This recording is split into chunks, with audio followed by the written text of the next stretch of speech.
Yeah, I'll tell you, one of the things that I want on my, I've often joked that I want my headstone to say, he got stuff done.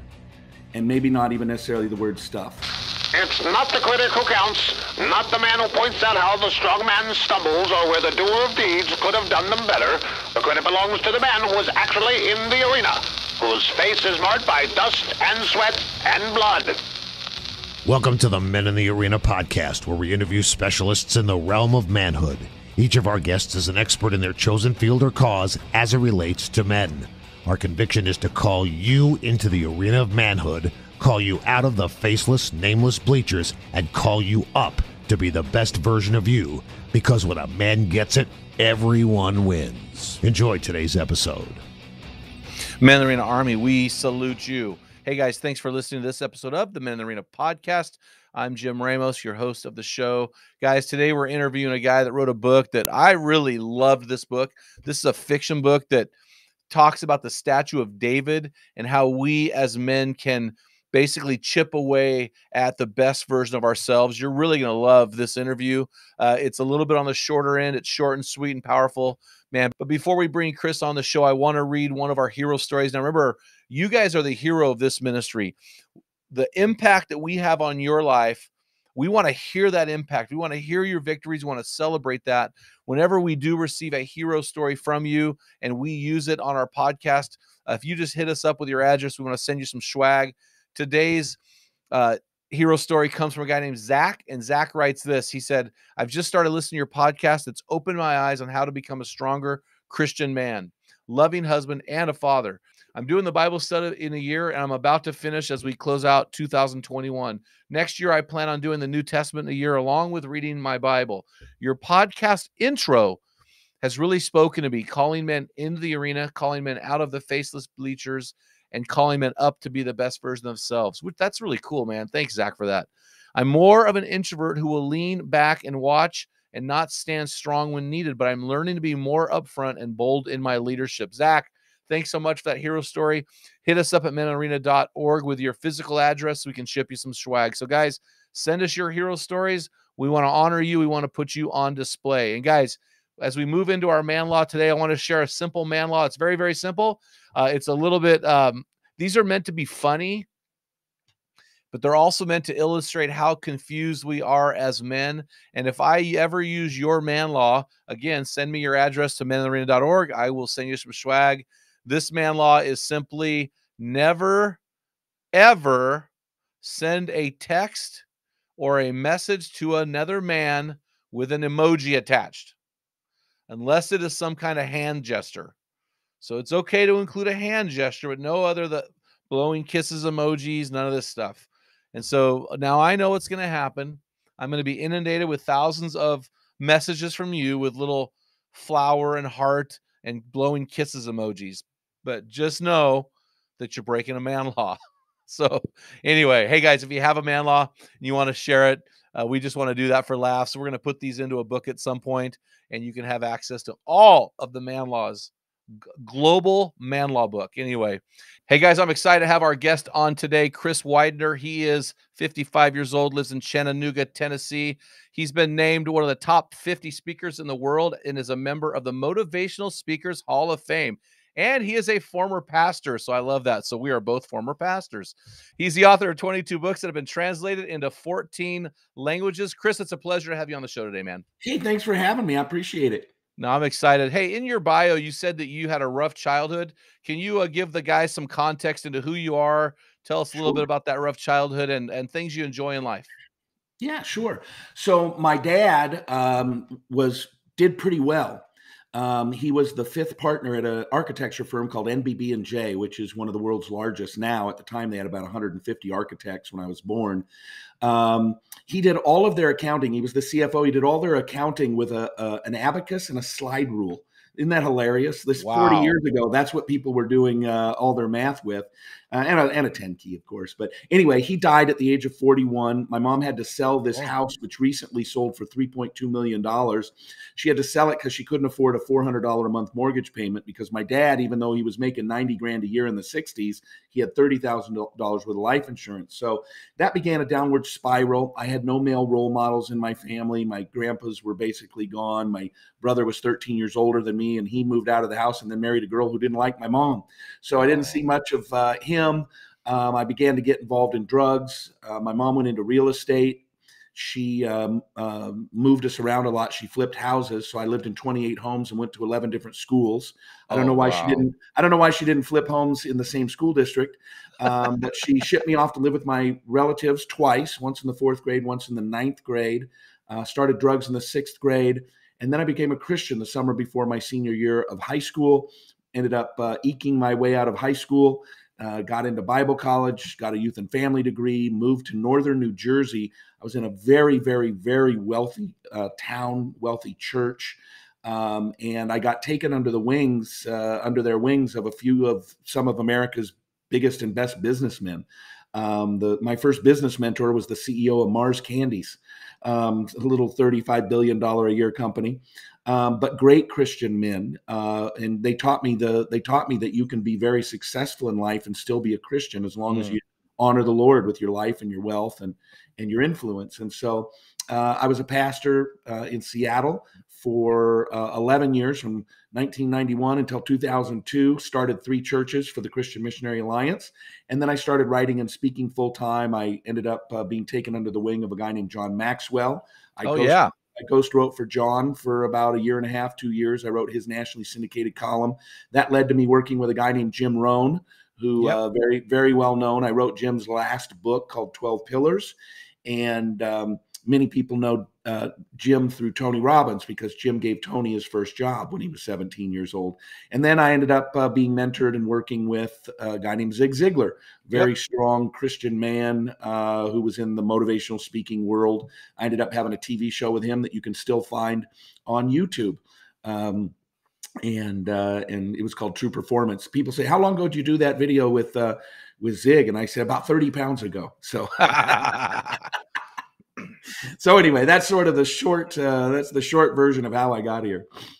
That's exciting, man. Well, I didn't know your story, so I'm glad to know it now. So, you know, we read a lot of books for this podcast, and I got to tell you, your book, The Angel Inside, was so enjoyable for me to read. I read about 90% of the books are nonfiction. So your book is a fiction book that has a lot of truth woven through it. I really did appreciate it. And it started a lot of questions for me. And so I don't know if you read the cover, the endorsement from Zig Ziglar, but that is the first fiction book Zig Ziglar ever endorsed in his life. In fact, it was the first fiction book he had read in about 70 years. And his son Tom convinced him to read it. Zig always said, why would I read fiction until I've read all the true things? And so Tom got him to read it, said, Dad, you got to read this book. And he read it. And I wish I would have kept the voicemail. I got a voicemail from the legendary Zig Ziglar telling me that he was going to give me the first fiction book endorsement he'd ever given in his life. And I wish I still had that audio. Well, yeah, he died several years ago. What year did he die? Probably 10 or 12 years ago now. He and Jim Rohn died both in the early, like around 2009. Yeah, and their stuff, I'm still reading their stuff. Oh, so it's timeless. It's still out there. It's timeless. So, well, The Angel Inside. So tell us the story about the book, and then give us a backstory with Michelangelo, a little bit of his story, this famous piece of marble and the hands that pass through. Just kind of lay the foundation. Well, so God has different ideas for us sometimes. I had been a speaker. I wrote the book in like 2002, 2003, 2004 in there. And so I'd been a speaker for 15, 16 years. I'd written a couple books, and I was relatively moderately successful. So I said to myself, I want to write a New York Times and Wall Street Journal best-selling book. That was my goal. And I had been ghostwriting for John Maxwell up until that point. And then and a number of other people as well. So I decided I didn't want to ghostwrite anymore because I felt like I was giving all my best ideas to somebody else. Yeah. So I decided I wanted to write a best-selling book. So that was my goal. It was purely pragmatic. I just wanted to write a best-selling book to help my speaking career. Well, there was a book out at the time, so I knew it needed to be unique. There was a book out at the time called How to Think Like Leonardo da Vinci. And the Da Vinci Code was very famous as well back then. So I thought, Da Vinci, well, I don't want to write a book on Da Vinci, but I knew that Da Vinci lived in Florence, Italy in the early 1500s, as did a number of other pretty well-known famous people. Raphael was in and out of Florence, but the three primary folks that lived there for the bulk of the time was, of course, Da Vinci, and then Machiavelli. Most people don't know that in the early 1500s, Florence, Italy was sort of the birth of citizen legislature. And of course, Machiavelli was in the citizen legislature, and he talked about politics, and he wrote a book called The Prince, which is basically about how to deceive people. So I didn't want to write, as a Christian, I didn't want to write one on Machiavelli. So that left me with Michelangelo. So I thought, well, I didn't know much about Michelangelo. And so I did 6 months worth of research. I read books, I watched videos, I watched movies, I watched Irving Stone's The Agony and the Ecstasy about him painting the Sistine Chapel, starring Charlton Heston as Michelangelo. Probably not the best person to put in there as Michelangelo. It seemed a little strange. But so anyway, and so I decided I was going to write this book. Okay, I'm going to write it on that. I wanted to find life lessons, and I found enough. And then I got 2 pieces of advice from guys that I think really just random pieces of advice, but I took them. And I really believe that it was partly what made it a bestseller. So one of them was from Charlie Tremendous Jones. And I don't know if you know Charlie Tremendous Jones, but Charlie Tremendous Jones was a contemporary of Zig Ziglar and Jim Rohn's. And you've probably heard the quote that in 5 years, you'll be like the 5 books that you read and the 5 friends you hang around with, or the books you read and the people you hang around with. Most people credit that to either Zig or Jim. It was actually Charlie Tremendous Jones. Charlie owned a company called Executive Books, and Charlie was the biggest promoter of reading. He was the guy, I think, that invented the idea of paying your children to read books instead of doing chores. So Charlie says, and Charlie was about 6'5", 300 pounds. First time I ever met him, he had to have been about 65, probably about 75 years old. And I walked up to him at a conference and I said, "Hey, are you Charlie Tremendous Jones?" And he said, "I am." And I said, "You and I have a mutual friend." And he said, "Who?" And I named the mutual friend. And he said, "He's a brother of mine. Did you know that?" And he meant Christian. And I said, "I did know that he's a brother of yours." And he said, "Are you a brother of mine?" And I said, "I am a brother of yours." And now I'm not a small guy. I'm 5'11", 225, right? All of a sudden, I find myself being picked up by a 75-year-old man. He puts his hands under my underarms, lifts me up till I'm face to face with him, lifts me 6 inches off my feet with literally just sort of curling me like this. And he plants a kiss right on my face, just like that. Mwah! Any brother of his is a brother of mine, or something like that. He was one of the most, you got to look him up and watch some videos. He's one of the most unique guys you've ever met in your life. Passed away now, but he says to me, "Chris, make the book short. Nobody reads big books anymore." So I thought, short, okay. So I went into a Barnes & Noble in Bellevue, Washington. It used to be an old bowling alley, and big Barnes & Noble. I walked to the business section. I picked up a Ken Blanchard book because I knew that Ken Blanchard books were short business books. I opened it up. I counted the words on one of the pages. I multiplied the pages, and it came to 20,000. So I said, all right, I'm going to write a 20,000 word book. So very, very scientific model here to write a bestseller. The second one was a guy named Mark Sanborn. And I don't know if you know Mark or not, but he's a very well-known leadership speaker, past president of the National Speakers Association. He's a member of the National Speakers Association Hall of Fame. Great guy. And he says, "You know what you ought to do? You ought to make it fiction." And I went, okay. So I took both those pieces of advice. I made it short. I made it fiction. And so I created the backstory of the young man meeting the old man, and the old man teaching the life lessons of Michelangelo. And I got to tell you, I've written 22 books. My 23rd comes out in 2022. And this is the only book I love. I like all of my books, and I'm proud of all my books. And I think all my books have helped people. The Angel Inside, at least at this point in my life, is sort of my life's greatest work. which is the irony of it, right? I started out with just this pragmatic, I'm gonna become a bestseller. What do I need to do? Just give me the formula, let me make it work. And it became a book that is so profound because it combines history, it combines storytelling, it combines religion, it combines art, it combines geography. It includes the history of the Renaissance, and just very, very and yet it's very readable. And it's the book that I still, 17, 18 years later, still get emails from people saying that book changed my life. That book made me quit my job and start my business. And now I make $1 million a year, just all these kinds of things that I hear from people. So Angel Inside is my favorite book that I've ever written. And it's been published in 14 languages. Just got picked up in another language last year. Well, and that is the book about Michelangelo's sculpture, David. And so we all know that sculpture, and you talk about several truths throughout that book, and I want to unpack several of those. The first truth of that book is there is an angel inside of you. Can you talk us through that? Yeah. So interestingly enough, and this is the history part, it also includes a lot of, actual history. That marble that became the David was considered sort of iffy because it was relatively thin, even though it was really long. And so a lot of people were afraid that once they hit it with the chisel, that it would just split. And so it sat in a workshop from before Michelangelo was even born. It was initially commissioned to someone before Michelangelo was even born. He kind of fiddled with it, never did anything with it. So it just laid there for decades. Michelangelo was born. It was given another commission to somebody else. Michelangelo grew up. He became sort of well-known in Florence for doing a little relief called the Battle of the Centaurs, which is really kind of a cool little thing.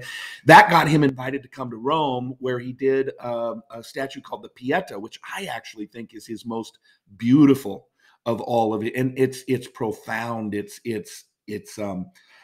overwhelms you. I've actually stood in front of it in the Vatican. It's the Mother Mary sitting there with the full-grown Jesus across her lap, dead. The interesting thing about the Pieta is this another funny little story is Michelangelo never signed anything ever. And so he did the Pieta. It was placed in the Vatican. He went back to Florence, and people started saying, "Hey, have you heard about this new statue that so-and-so did? It's called the Pieta." And he was so filled with ego, he went back down to Rome, and he got up, and in the sash across Mary's chest, he wrote the name Michelangelo. Oh, how funny. It's the only piece he ever signed. And it was because somebody else was getting credit for it. Well, that brought him back to Florence, where they asked him to do the David. And then he, of course, that allowed him to do the Sistine Chapel later on in life. But the David was interesting. The title, The Angel Inside, comes from this idea that it's a sort of an apocryphal story. I'm sure it didn't really happen. But a little boy walked up to Michelangelo while he was chiseling on the David. And he said, "Why are you hitting that rock?" And he said, "There's an angel inside and I'm setting it free." Mm-hmm. So if you think about that the statue David was always in there. The marble maybe didn't look like it and didn't look like it was good. And the other guys couldn't see the David in there, but Michelangelo saw the David inside this piece of marble. And so then he just had to set it free. And it ties into the story of the real life David when Samuel is told to go to Jesse's house and find the next king. So he shows up at Jesse's house. He says, "Hey, God told me the next king is one of your sons. Can you bring him here?" So he brings them all there. And he goes through, "Nope, it's not him. Nope, it's not him. Nope, it's not him. Nope, it's not him." And he looks at Jesse and goes, "Are these all your sons?" And Jesse says, "Well, I mean, I got this scraggy little, 14-year-old out, but he's taking care of the sheep." And so Samuel says, "Well, bring him here." So he brings David there, and Samuel says, "This is the next king of Israel." Mm-hmm. And of course, the brothers were, "What are you talking about?" And they're already ticked off, because this kid's always stealing their thunder, like showing up at their battle and saying, "Why hasn't anybody taken the giant out yet? Give me a couple rocks, I'll do it." So the brothers, they're not big fans of David at this point, I don't think. And then, of course, the dad, Jesse, was shocked as well. And Samuel says to Jesse, he says, "Man looks on the outside, mm-hmm. God looks on the inside. So there's that analogy, right? Man looks on the outside, God looks on the inside. Most artists looked on the outside, Michelangelo looked on the inside. And so he saw the David, even though it didn't appear as though that marble was really great, it ended up becoming arguably one of the three greatest statues of human history. Maybe the Venus de Milo. I don't know if you count the Statue of Liberty as an actual statue. But, the Thinker. There's very few statues that are known simply by naming them. And the David is one of them. Well, and part of that story is the second truth, that he followed his passion. So Michelangelo was not expected by his father to be who he was. Can you explain that? Yeah. So being an artist was actually not considered to be, a great job. Yeah. Right. It's kind of like still to this day, if you tell your parents, I want to go to college and become a doctor, your parents are like, "Ooh, he's going to become a doctor. Our son, the doctor, our son, the attorney." Right. Well, he says, it'd be like saying, I want to go be a comedian. Right. Yeah. Oh, Yeah. How are you going to get paid? How are you going to be able to afford a family? That's what it was sort of like, be like comparing a comedian to a doctor nowadays. So nobody wanted him to go be a politician. And here's what I always say: if he would have done what his dad wanted him to do, if he would have followed his dad's vision for his life rather than his vision for his life, we would have never heard of Michelangelo. Ever. He would have been a random citizen legislature if he even got elected. But he left home, I think, at the age of 14 and went to, he got taken under the wing of a great artist, and they fostered his and empowered him to become a great artist. And he became Michelangelo Buonarroti, arguably one of the top 2 or 3 artists of all time. Well, so when you look at the statue of David, the book brings this out. I had no idea. So this statue was a portrait of a period of his life that was very important. And in that book, you talk about this third truth, which is being confident in your strength. What time period was this statue a depiction of?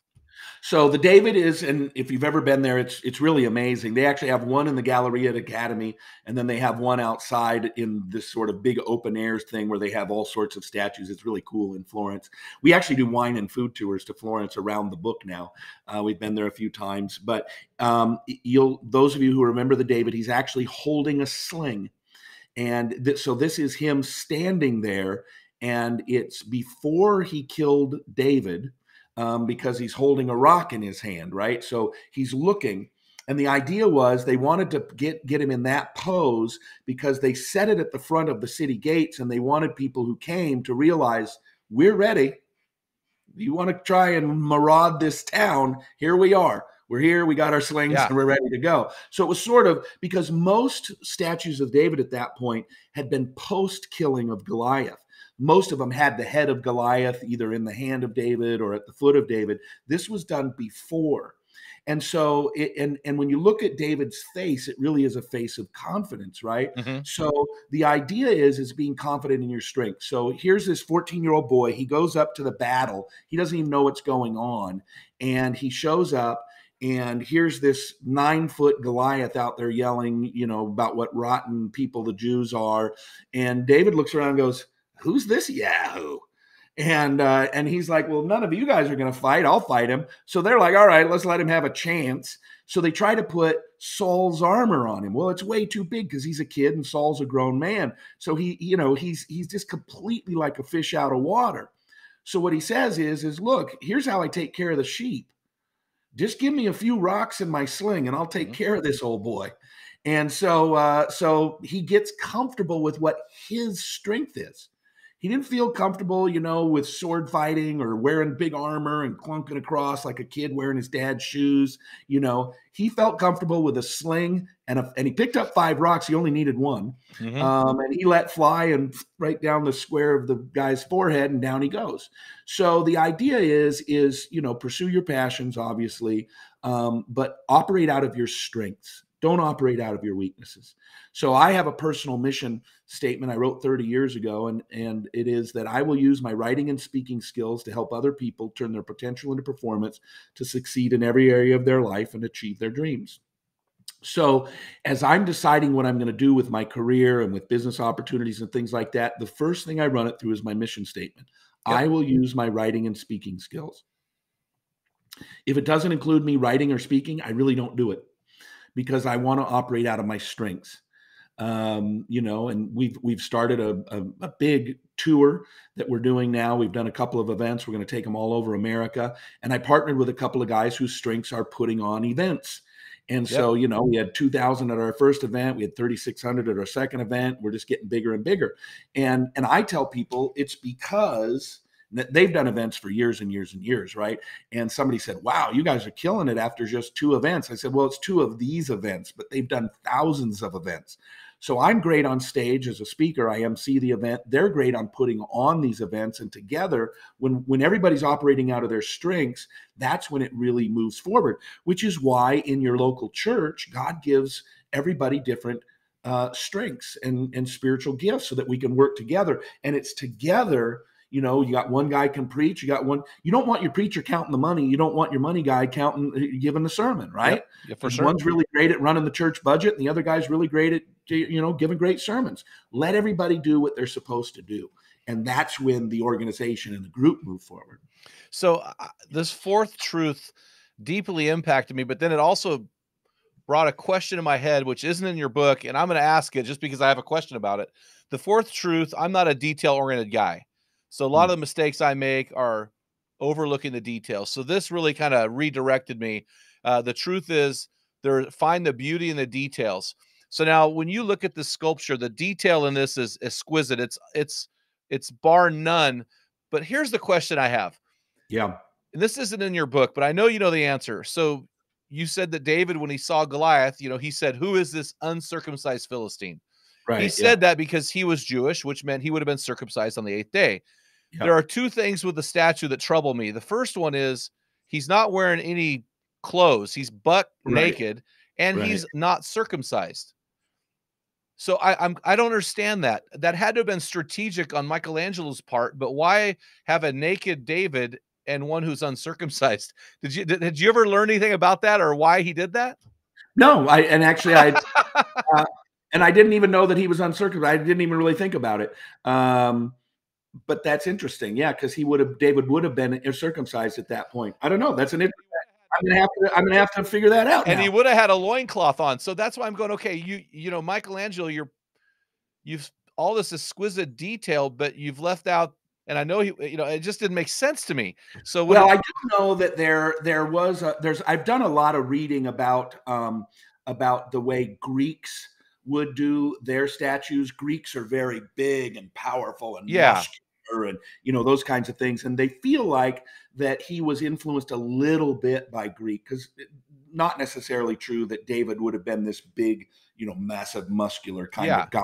He's not built the way a lot of the Greek sort of god ones are, but definitely probably a little more muscular and bigger than he would have been in real life. But that's an interesting question. I didn't know that. I'll have to do some, because when I read the 5th truth, which is the hand creates what the mind conceives, and you talked about how the head was larger and the hands were larger, I'm like, well, clearly the penis isn't larger. And and I was like, there's something going on here. Why do I even see a penis? You know what I mean? So this I do have to tell you this. I've done thousands of interviews. I think first time the word penis has ever come up in any of my interviews. Well, I mean, I have, and we're talking to men, though, so all the men listening are going, "Oh, he said penis," but it just struck me as really odd that somebody who spent so much detail would be biblically not accurate. That's true. You know what I mean? So anyway, but the 5th truth is, the hand creates what the mind conceives. He purposely made the head bigger because it was 13-foot tall statue, but he wanted to be proportionate, but he wanted the hands bigger for a certain reason as well. Can you explain the head and the hands? Yeah, so there are people that believe that he was trying, because in the book, I actually quote the sonnet that Michelangelo wrote. Michelangelo wrote some things as well. He's not as well known for that, but he did write some things, some sonnets, and one of them talks about this connection between the mind and the hands, and basically that the mind has to conceive it, but your hands has to create it. Yes, so yes. it's maybe figurative. I mean, it is literal, right? You think, oh, okay, I want to build this little thing, and then you build it. But it's also figurative in that it is a non-physical world created by a physical world, right? How do you take the idea? Like every great business started as an idea. Microsoft started as an idea. Yep. And, at one point, Bill Gates turned to Paul Allen and said, we should start a company. It's just a little electrical impulse. A thought is really just an electrical impulse. It exists as an electrical impulse. And then it's our hands that creates it and builds it. And it's the physical world in which it becomes a reality. But it all starts, God thought of us first. And then he said, let there be light. Yep. So, but it started as a thought, and then let there be light, and then he created it. Absolutely. Well, so that leads us to our next truth. And this is really good because, the angel inside would have never been exposed to the world without the seventh truth. And I love the way you phrased it. In the sculpting process, at some point, the hammer has to drop down.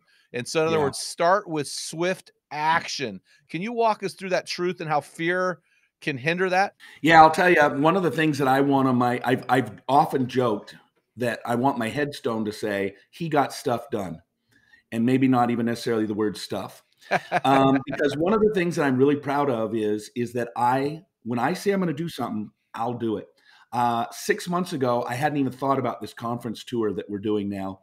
And I called some friends up. I said, let's do it. And we decided to do it. And I have another friend who called me up a couple days before the first event. He said, I just got to tell you, one thing I've always admired about you for the 25 years I've known you is a lot of people stand up and say, we should do this. And you're one of the very few I know who actually then goes and does it. And frankly, I believe that it's the difference between most successful and unsuccessful people. Yep. Most successful people literally just started. And you're halfway there if you just start. Because if you don't start, then you're never going to get there. And fear does play a lot into it. Fear can play you can be afraid of failure. You can be afraid of success. I remember when I was a 14-year-old kid, my mom was working at a group health hospital in Seattle. And she worked with this guy. He was 45 years old. All he did all day long was filed medical records. What a boring job. Yep. All day long, just walking into a room, putting files in all day long. So he decided he wanted to make some money. He borrowed $7,000 from his rich uncle. This was back when I was 14.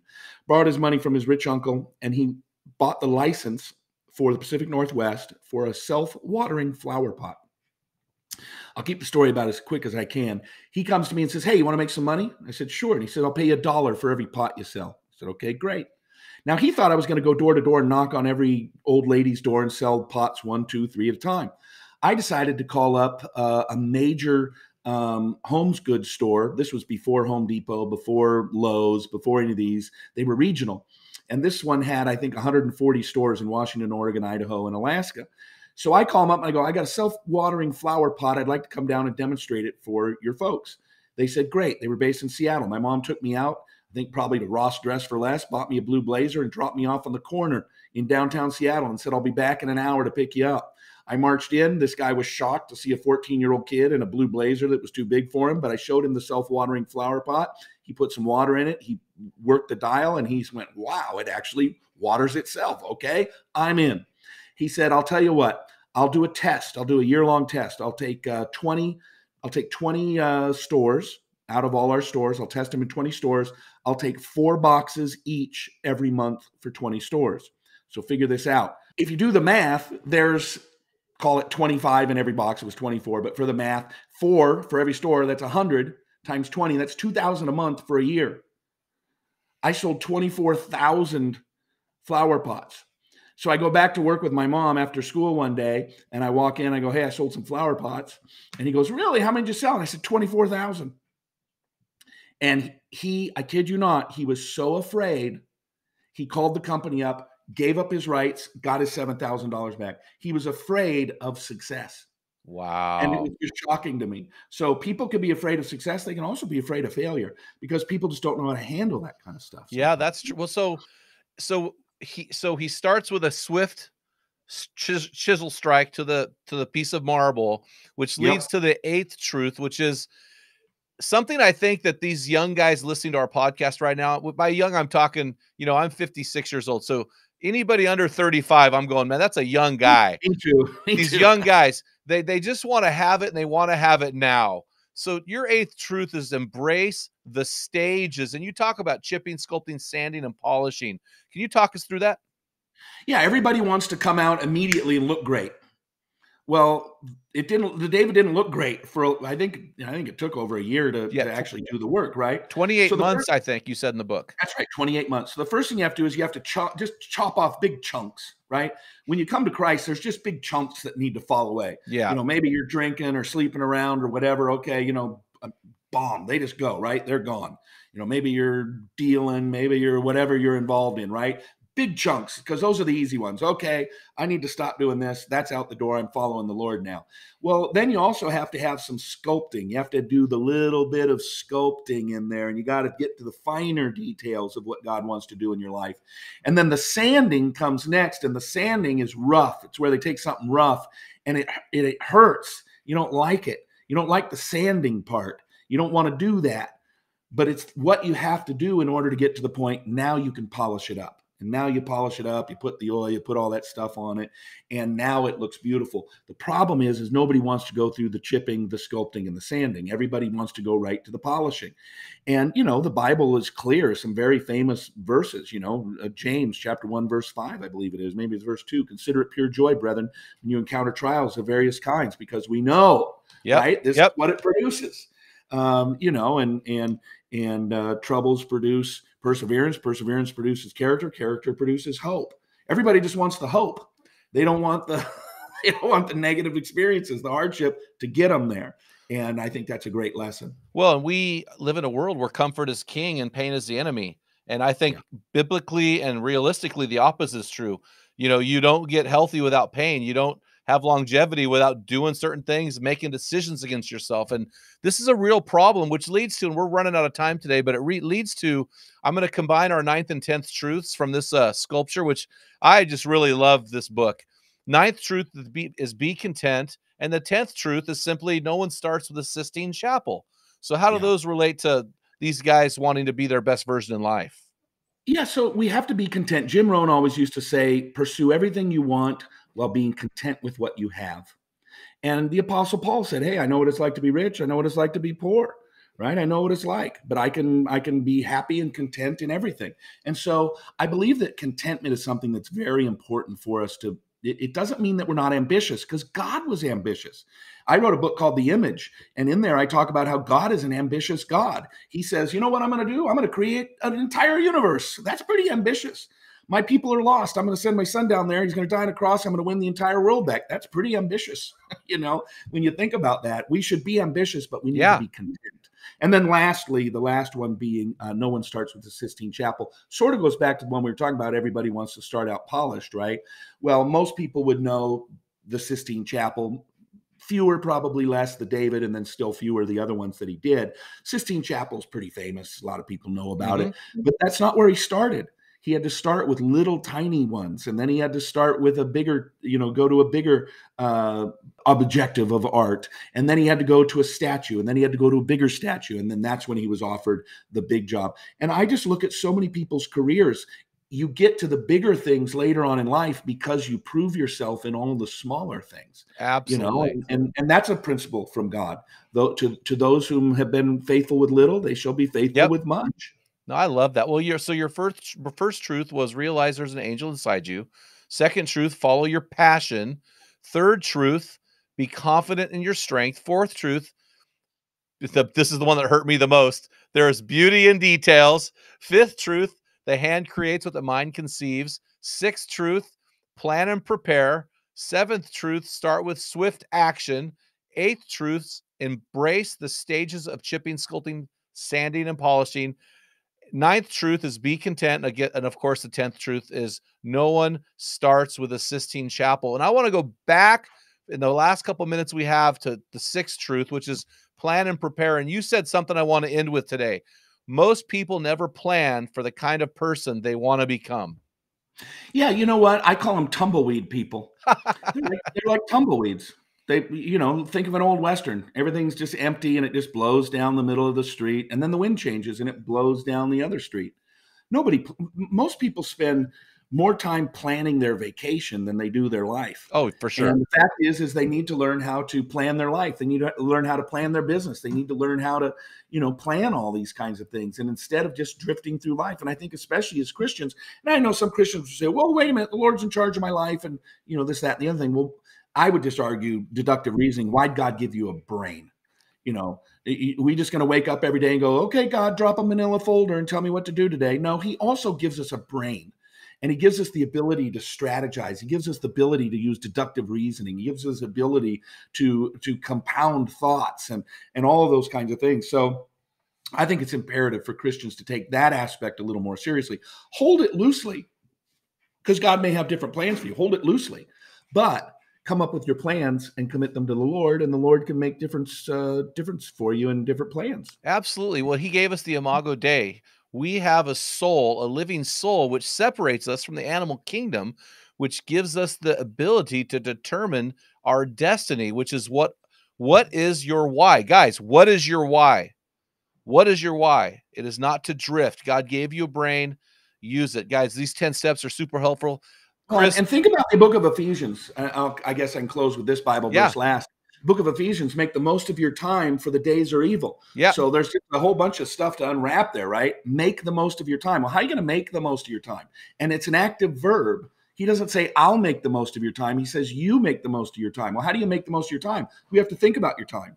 And then you have to say, how am I going to make the most of my time? So just if you unwrap a Bible verse every now and then, you'll figure it out. Right? Absolutely. Well, hey, Chris, thanks so much for coming on. How do these guys get a hold of your resources and follow you and your Absolutely. movement?